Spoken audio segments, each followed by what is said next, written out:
ketika kita beragama pada lingkaran pertama, lingkaran syariat, tatanan hukum untuk kehidupan sehari-hari. Kalau itu kita beragama masih di wilayah hukum atau syariat, kita berpotensi perang saudara. Kalau kita masuk ke lingkaran yang lebih dalam lagi, yaitu thariqah, juga masih ejek-mengejek satu dengan yang lain. Thariqah Naqsyabandi dengan thariqah Tijaniyah, ejek-ejekan. Betul nggak? Kalau kita masuk wilayah akidah, keyakinan, akidah ilmu tauhidnya, saling bunuh-membunuh. Kaum rasionalis itu 10.000 yang dibunuh korbannya. Konflik antara Islam tradisional, Islam Sunni, Islam Syiah, Islam Mu'tazilah, korbannya sudah luar biasa.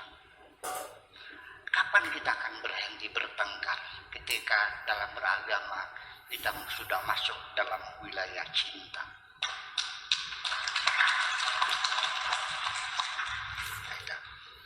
Sekalipun kita dalam beragama di masyarakat ini ada kebencian, ada dendam, ada dengan saling menumpas, saling mencilakakan, tetapi Allah telah berkomitmen semua agama akan dibela oleh Allah. Ini di Al-Qur'annya ada. Jangan dibilang saya ngarang lagi. Nanti gaduh lagi dibilang saya ngarang. Ada referensinya ada. Laula daf'allahin nasa. Sokang penuh. Surat apa ini nih? Supaya mereka tahu gitu. Jangan lupa nama suratnya apa, ayat berapa. Coba dicari di Google-nya. Saya bacakan saja, ini firman Tuhannya. Laula daf'allahin nasa. Kalaulah bukan karena pembelaan Tuhan kepada manusia, semua manusia, ya. Ba'dhum ala ba'din, sebagian atas sebagian, ya. Yang agresornya, ya kan, negara yang diserang dan yang menyerang, yang dipukul dan dipukul, semuanya, yang zalim dan mazlum, semuanya dibela oleh Allah. Semuanya dibela. Ya, artinya tidak akan bisa kita memusnahkan siapapun. Lahuddimat sawami'u, pasti kelenteng-kelenteng akan hancur kalau bukan karena dibela oleh Tuhan. Wabiyaun dan sinagog juga akan habis runtuh kalau bukan karena dibela oleh Tuhan. Washolawatun dan gereja-gereja juga akan hancur kalau bukan dibela oleh Tuhan. Wa masajidu dan masjid juga akan hancur. Sampai sekarang masjid masih banyak, gereja masih banyak, kelenteng masih banyak, wihara masih banyak, sinag masih banyak, masih utuh agama ini. Kenapa? Semuanya dibela oleh Allah. Ya. Tanpa engkau ikut membela, Allah dibela oleh Allah semuanya. Itu.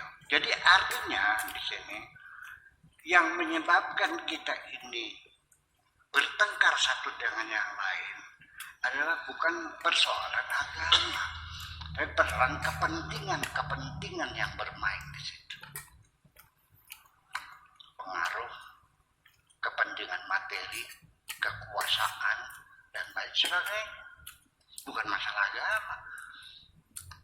Nah, kemudian juga yang kedua adalah karena misinterpretation, penafsiran yang keliru terhadap teks-teks agama itu sendiri.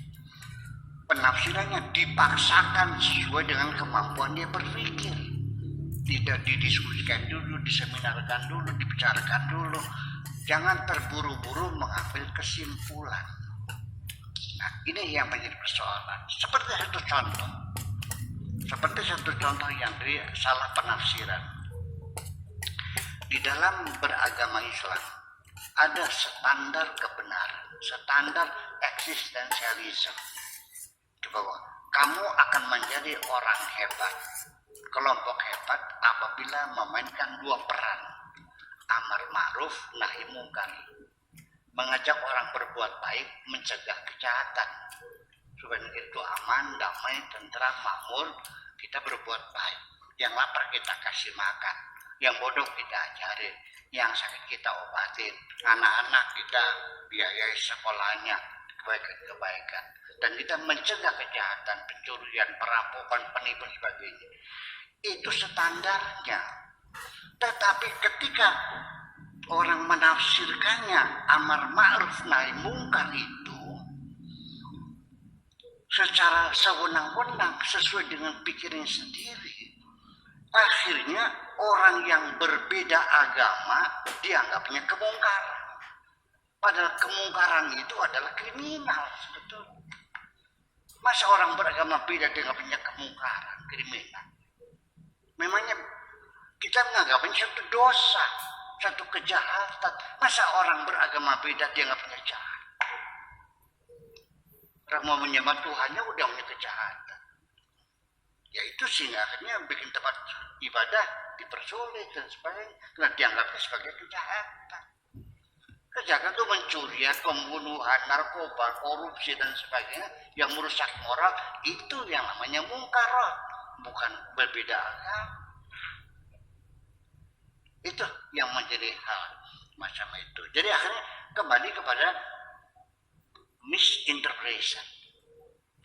Salah tafsir itulah yang juga ambil peran penting terjadinya kegaduhan di antara kita ini. Tapi kesulitannya ketika kita menegur, bisa berantem. Dan akhirnya jawabnya pokoknya. Ya kalau sudah pokoknya nggak usah debat dong. Itu yang perlu ingin saya sampaikan, bahwa kemungkaran itu ini bukan katanya, tapi saya yang mengalami sendiri dalam berkomunikasi dengan sesama teman-teman kita yang beragama Islam. Ada satu pertanyaan, Pak Sohadi, bagaimana hukumnya membantu orang Kristen yang kelaparan? Dijawabnya oleh seorang ustadz itu, tapi di masyarakatnya sudah dianggap kiai, tidak ada pahalanya, malah mendapat dosa. Kenapa? Karena orang Kristen orang kafir, musyrik. Jadi kalau kita kasih makan orang itu, jadi kita akan memperpanjang kemusyrikan, berarti kita mendapat dosa. Saya jadi terkejut begitu tuh. Nolong orang kelaparan karena agamanya beda, tidak ada pahalanya. Saya tidak membantah, karena ini menjadi suatu hal yang sangat unik bagi saya. Paling saya bertanya, nah kalau yang kelaparan itu seekor anjing, lalu saya kasih makan, ada pahalanya enggak? Nah kalau anjing mah ada. Jadi dalam pikiran orang itu, kalau berbeda agama nggak ada pahalanya. Jadi saya dapat ilmu baru, ternyata anjing lebih mulia dari binatang. Anjing lebih mulia dari manusia.